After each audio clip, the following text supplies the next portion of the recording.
Good morning, friends. I welcome you all in another, um, I should say, video as a consequence of the last one. And here, in the last video, you have seen that I had randomly created a simple plot and proceeded further in order to understand as to how to go ahead and plot a simple graph. In this one, I'm just going to showcase to you as to how to proceed with the labeling of the graph that has been created. Now I'm using the same material, I should say, and material in the sense the same data that was used in the earlier one. So here let me go ahead and explain to you once again.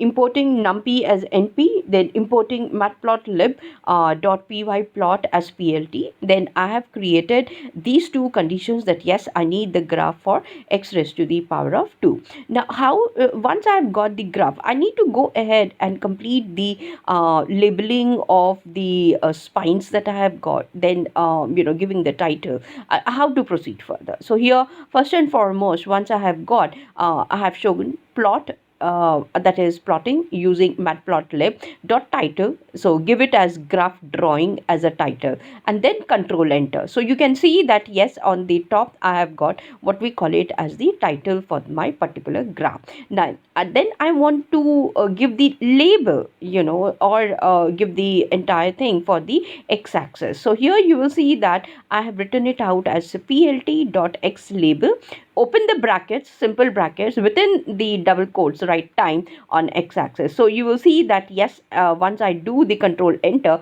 I would see the label time. Similarly on y-axis, I will simply key the words plt dot y label, it's simple brackets open, within double quotes, within the simple brackets, key the words distance, and you can see that yes, you get the label for the y label, y axis. Then simply go ahead and now key the words plot, plt dot plot xy, and you can see that simple graph for y equals to x square has been given to us and depicted in a very nice manner. Now in the end, when I go ahead and key the code plt dot show in simple brackets, it's the final output and the closure of my coding also. So here you will see that yes, I have got, and in case it's a default blue color, if you want to increase the size of the line or change the colors, that also is possible, and we will see in the consequence videos of mine. Till then, thanks and take care. Bye.